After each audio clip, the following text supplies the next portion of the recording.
Welcome back to the deep dive. Our mission today, well, it's pretty relevant if you're tracking the markets. We're diving deep into financial analysis subscriptions. Yeah.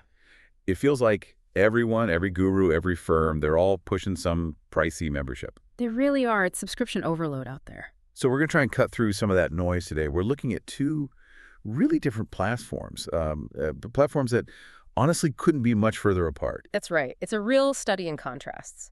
On one side, you've got Seeking Alpha Premium, SAP. That's the big established player, right? Like a huge library, community-driven. The giant in the room. Exactly. And then on the other side, this newcomer called Qualtrim. It's fascinating, really. A budget tool, super focused on data visualization, almost nothing else. And the thing that jumps out immediately, the hook, really, is the price. It's just, wow. Qualtrim works out to about $10 a month. Yeah, it's incredibly low. Now, compare that to Seeking Alpha Premium. You're looking at what, around $269 a year for their main tier? That's the number. So we're talking about a fundamental analysis tool that's like 25 times cheaper than its big competitor. It's a massive difference. So for you, the investor listening, it raises a couple of big questions, right? Is Qualtrim maybe the financial deal of the century? Or is this just a really interesting business case study in, running lean? I think, well, it's probably a bit of both. But to really get why the prices are so different, we kind of have to start with Qualtrim's origin story. It explains a lot about their unique setup. Okay, let's do that. But hang on. If its origin explains Qualtrim's price, what does it tell us about why the competitor charges, over $200 a year? Well, it tells us that those high price tags, they often cover costs that, frankly, have little to do with the actual data itself. Okay. See, Qualtrim wasn't born in some, typical Silicon Valley incubator chasing huge venture capital money. Right. It was started by a pretty well-known financial YouTuber, Joseph Carlson. He's got over 600,000 subscribers. Okay, I know the channel. Yeah, so he literally started it as a side project. And his goal was pretty simple. Just give his audience a cheaper alternative to what the courses call the usual suspects in that high-cost analysis market. So right from the start, he skipped the whole traditional startup path. Yeah. That's got to be a huge advantage for keeping prices low long term. It is. It's a structural difference. And the growth figures are actually pretty surprising. This side project, it grew fast. Got over 10,000 paying users in just 3 years. Wow. Generating over $1 million annually. And importantly, this was all done with this incredibly lean model. Zero VC money, zero debt. And key for this discussion, basically no fancy marketing budget at all. Okay, that last point, no marketing budget, that feels like the real kicker here. It says a lot about how this industry usually works. He really does. I mean, 10,000 users, $1 million in revenue with no advertising, that kind of proves the model works, doesn't it? Absolutely. And when you look at other services, maybe even ones with fewer features charging 3, 4, 5 times what Qualtrim asks, well, you have to ask where that extra money's going. Right. And a huge chunk of that annual fee, it must be covering heavy ad spending, those influencer commissions, the whole affiliate marketing setup that Qualtrim just doesn't do. So they don't have VCs breathing down their neck, demanding huge returns. They don't have debt payments. Exactly. And they don't have massive marketing overhead. So they can pass those savings straight to you, the user. But wait, if they skip all that influencer stuff, the affiliate machine, how did those 10,000 people even find out about it? That must be where the founder's YouTube channel comes in. Precisely. His large, established, pretty dedicated audience basically acts as the organic marketing engine. Their user acquisition cost is effectively zero. Because the users are already there, following him for investment ideas. Right.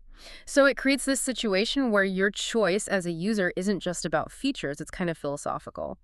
Do you want your subscription money paying for the data analysis tools, or are you mostly paying for the marketing that got you to sign up? That really sets the stage perfectly for talking about the core value of each platform. If the price is driven by marketing versus data focus, what value does each one actually deliver? Yeah, and there's a good analogy in the sources for this. Seeking Alpha Premium, SAP, it's described like a university library of investing. Okay, a library, big, lots of stuff. Exactly. Its value is all about that massive editorial and community depth. You're paying for access to thousands of contributors' pros, semi-pros, plus their own quant ratings, and just tons of articles offering diverse, sometimes conflicting views on stocks. So library's great for breadth, sure. But isn't it also potentially overwhelming? If I'm paying nearly $300 for this massive library, How do I filter the good stuff from the noise? Hmm. Aren't you paying for a lot of maybe unvetted opinions you have to wade through? That's a really fair point. The sheer volume is both SAP's strength and potentially its weakness. Managing the noise is definitely part of using it effectively. So what's the upside then? The value for the SAP user is supposedly getting those diverse perspectives guaranteed. You research a stock, you'll likely find a strong bull case right next to a strong bear case. Forces you to think critically, maybe. That's the idea. Plus, their quant ratings give you some kind of baseline to quickly check a contributor's track record. Okay, so that brings us to Qualtrim, which sounds like the total opposite of a library.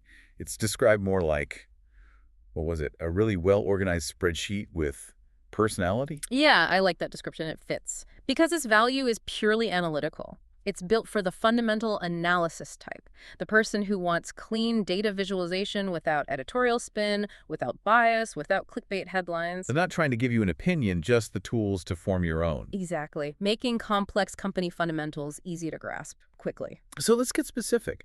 What do you actually get for that, surprisingly low price? Because it doesn't sound like a bare bones tool. No, it's definitely not bare bones, just very focused, targeted at the data nerd, really. So you're talking detailed charts, easy to read for pretty much every key metric.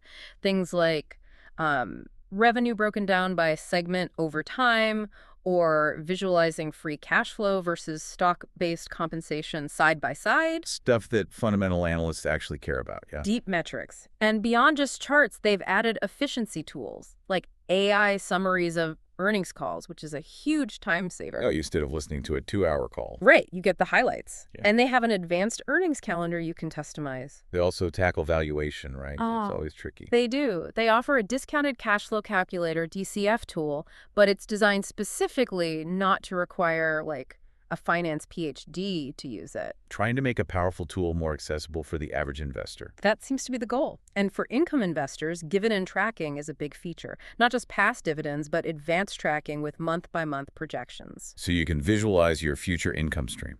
Precisely.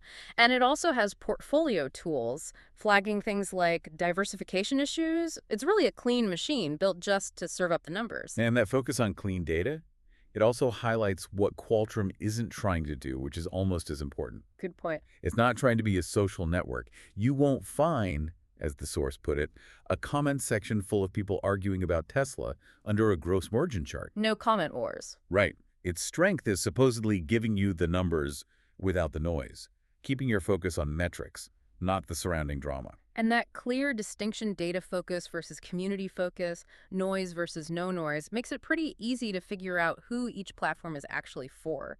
It's not about which one is better overall. It's about matching the tool to your own investing style. Exactly. Your psychology, your process. So let's define those user profiles. Who's the ideal Qualtrim user? Well, if you're the kind of investor who's pretty confident in your own analysis, you can synthesize info and form your own thesis. Qualtrim is likely your sweet spot. The self-directed type. Yeah.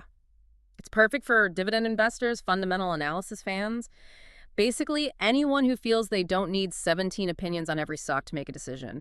If you just want clean, quality metrics presented well to feed into your own strategy, it's probably the best value out there. Okay, so conversely, the SAP user.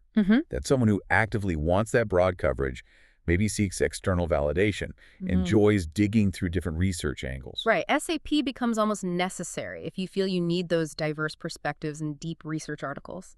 That's where the power of their huge community and editorial content really lies. You're paying for access to thousands of analyses that Qualtrim, by its very design, just doesn't offer. So no hand-holding with Qualtrim. Pretty much. It assumes you know what you're doing with the data. So the verdict seems pretty clear then. Qualtrim, best value for pure data visualization. Great for self-directed research. Yep. But if you need or want that editorial depth, that community interaction, maybe that feeling of broader coverage, you need something more comprehensive, like SAP, and you have to pay the higher price for it. That sums it up well. This has been a really fascinating comparison. It says a lot about the business of financial information itself.